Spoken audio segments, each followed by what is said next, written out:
நம்ம கோயம்புத்தூர்ல கோயம்புத்தூர் மேட்டுப்பாளையம் சாலையில இருந்து குட்டி டிஸ்டன்ஸ்ல இருக்கிற ஒரு அழகிய வியூ தான் நம்ம பிரஸ்டீஜ் டவுனுங்க. ஜஸ்ட் 15,000 EMI வசதியோட உங்க கனவு மனைய சொந்தமாக்குங்க. வாடகை வீடு எதுக்குங்க, சொந்த வீடு வாங்குங்க. சுப்புக்கா எப்படி இருக்கீங்க? நல்லா இருக்கேன் ரஜிதா. வாங்க வாங்க உள்ள வாங்க. என்ன ரஜிதா, எங்க வீட்டுக்கு இப்பதான் உங்களுக்கு வரணும்னு தோணுச்சா?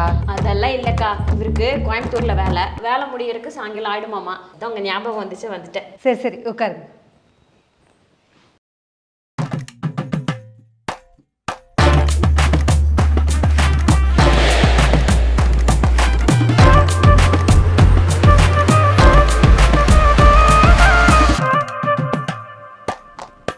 யாருக்கா அது? எங்க ஹவுஸ் ஓனரு.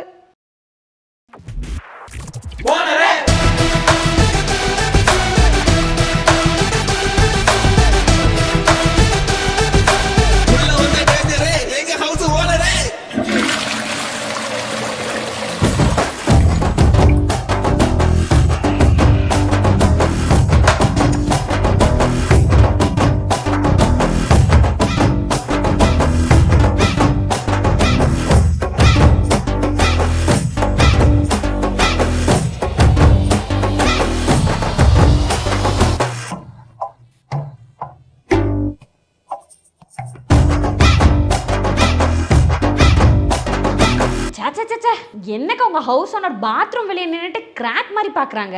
அவங்க கிராக்கு மாதிரி பார்க்கல, டேங்கே காலி பண்ணிடுவாங்களோன்னு பார்த்துருக்காங்க. ஐயோ ஐயோ ஐயோ ஐயோ, எத்தனை தண்ணியை செலவழிச்சாலோ தெரியலையே. என் தண்ணி எல்லாம் காத்தா போகுது. இல்லக்கா இப்படி எல்லாமா பண்ணுவாங்க? இன்னும் நிறைய பண்ணிருக்காங்க. இந்த வீட்டுக்கு வந்தப்ப கண்டிஷனா போட்டாங்க பாரு. வாடகை 12,000, மெயின்டெனன்ஸ் 500, 10 மாசம் அட்வான்ஸ். 24 hours வீடு நீட்டா இருக்கணும். டெய்லி வாச தெளிச்சு கோலம் போடணும். பாத்ரூம் கிளீனா இருக்கணும். வாடகை டான்னு வந்துடணும். செவுத்துல ஆணி அடிக்க கூடாது. மீறி அடிச்சா ஒரு ஆணிக்கு 1000 rupees சார்ஜ் பண்ணுவேன். வீட்டுல 4 பேருக்கு மேல இருக்க கூடாது. கெஸ்ட் யாராவது வந்தா தங்கவே கூடாது. வீடு காலி பண்ணி போகும்போது பெயிண்ட் அடிச்சு கொடுத்துட்டு போயிடணும். நாய் இருக்கா? இருக்கவே கூடாது. வாடகை ஜாஸ்தியா இருக்கு, கொஞ்சம் கம்மி பண்ணிக்கோங்களேன். உங்களுக்காக 500 ரூபாய் கம்மி பண்ணி 11,500 ரூபாய் வாடகை பிளஸ் மெயின்டெனன்ஸ், 10 மாசம் அட்வான்ஸ். அக்ரிமெண்ட் போட்டுடலாம். இந்த வீட்டுக்கு வந்த முதல் நாள் ஒன்று பண்ணாங்க பாரு. ஏங்க சுப்புங்க, காலையில கோலம் போட சொல்லியிருக்கேன்ல, ஏன் போடல? போடுங்க, அக்ரிமெண்ட்ல இருக்கு.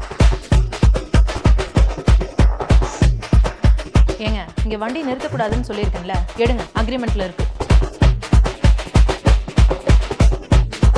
10 மணி ஆனா கேட்டை போட்டணும்னு அக்ரிமெண்ட்ல இருக்குல்ல, அதான் பூட்டிட்டேன். என்னங்க, இன்னைக்கு நைட்டு ஆஃபீஸ்லேயே படுத்துக்கோங்க. எப்படி சொல்ற? என்னாச்சு? ஓனர் கேட்டை பூட்டிட்டு சாவி எடுத்துட்டு போயிட்டாங்க. 10 மணி ஆயிடுச்சுல்ல. அடியே, இங்கேயும் ஆஃபீஸை பூட்டி சாவிட்டு போயிட்டாங்கடி. வாட்ச்மேன் மட்டும் இருக்காரு. அப்போ வாட்ச்மேன் கூட படுத்துக்கோங்க. யோ, இன்னைக்கு நம்ம ஆஃபீஸுக்கு நம்ம 2 பேருமே வாட்ச்மேனு. இரு வர்றேன். அப்போ இருந்து இப்போ வரைக்கும் டெய்லி போலீஸ் ரவுண்ட் அடிக்கிற மாதிரி எங்கள் வீட்டையே ரவுண்ட் அடிச்சிட்டு இருக்கிறாங்க. என்னக்கா சொல்ற? ஆமா ரஜி, ஒரு நாள் வந்தாங்க. ஏங்க சுப்புங்க, உள்ள வரலாமா? என்னங்க உங்கள் வீட்டிலே பெர்மிஷன் கேட்டுட்டு இருக்கீங்க? உள்ளே வாங்க வாங்க வாங்க. திருப்பதி போயிருந்தோமா, அதான் லட்டு கொடுத்துட்டு போலான்னு வந்தேன். ஓ, திருப்பதி போயிட்டு வந்தீங்களா? சூப்பருங்க, உள்ளே வாங்க. இதுல என்னக்கா இருக்கு? திருப்பதி போயிட்டு வந்து பிரசாதமா லட்டு கொடுத்துருக்காங்க, அவ்வளவுதானே. நானும் அப்படித்தான் நினைச்சேன். அவங்க வீட்டுக்குள்ள வந்தது லட்டு கொடுக்க இல்ல, அப்புறம்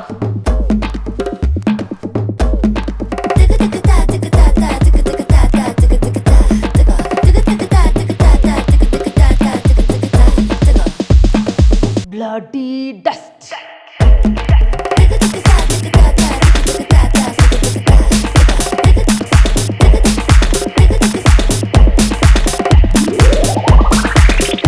வாடகை கொடுக்க ஒரு நாள் லேட் ஆச்சு, முடிஞ்சோம்.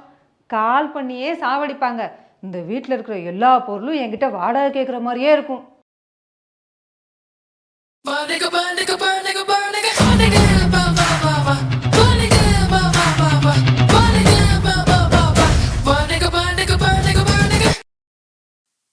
குடுங்க வாடகை குடுங்க, எடுங்க சீக்கிரம் இருங்க குடுங்க குடுங்க வாடகை குடுங்க எடுங்க இருங்க அட சீக்கிரம் இருங்க வாடகை வாடகை வாடகை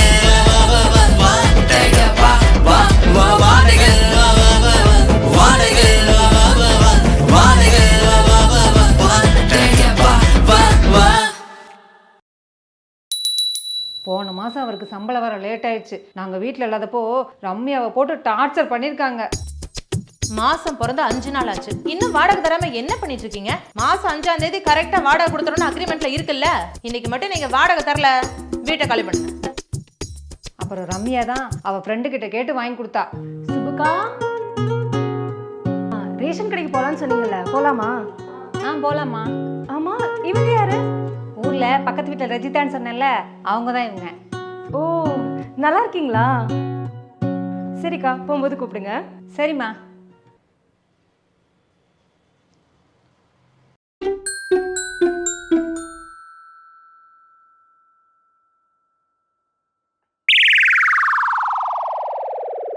என்னக்கா இது?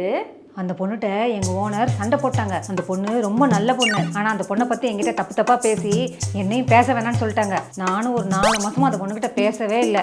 இப்போ எப்படி பேசுனீங்க? இனிமே பேசுவேன்ல, ஏன்னா 3 மாதத்தில் நாங்கள் வீடு காலி பண்ண போகிறோம். காலி பண்ண போறீங்களா? ஏன்?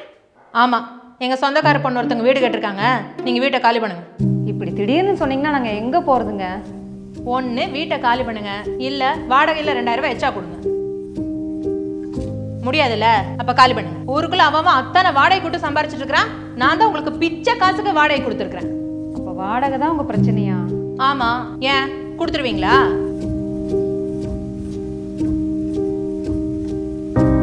உங்களை மாதிரி வாடகைக்கு குடியிருக்கிறவங்கலாம் வீட்டுக்காரங்க என்ன சொல்றாங்களோ அதை கேட்டுதான் நடக்கணும். நாங்க இருன்னா நீங்க இருக்கணும், நீங்க கிளம்புங்கன்னா பொட்டி கட்டிட்டு யோசிக்காம போயிட்டே இருக்கணும். உங்க இஷ்டத்துக்கு இருக்கிறதுக்கு இது ஒன்றும் உங்க சொந்த வீடு கிடையாது. நிறுத்துங்க, என்ன விட்டு ரொம்ப ஓவரா பேசிட்டு போயிட்டு இருக்கீங்க. நாங்க காலி பண்ணிக்கிறோம். என்னம்மா? சும்மா இருங்கப்பா, இனிமேலும் நம்ம இங்க இருக்க வேண்டாம், எனக்கு வேலை கிடைச்சிருச்சு. ஓ, அப்ப கிளம்புங்க. கிளம்புறோம், ஆனா 3 மாசம் ஆகும். ஏன் ஏன் ஏன் ஏன்? அக்ரிமெண்ட்ல இருக்கு. ரம்யா சரியா தான்க்கா சொல்லியிருக்கா. இதுக்கு மேலேயும் வாடகை வீட்டுல இருந்து கஷ்டப்படாதீங்க, சொந்தமா இடம் வாங்கி வீடு கட்டி போயிருங்க. அதான் ரம்யாவும் சம்பாதிக்கிறாள்ல. என்னது இந்த ஹவுஸ் ஓனர் இப்போது கூப்பிடுறாங்க? ஹலோ, இன்னும் 1 மாசம்தான் இருக்கு. வேற வீடு வாடகைக்கு பார்த்தாச்சா? எங்களுக்கு சொந்த வீடே ரெடியாக போகுது. சொந்த வீடா?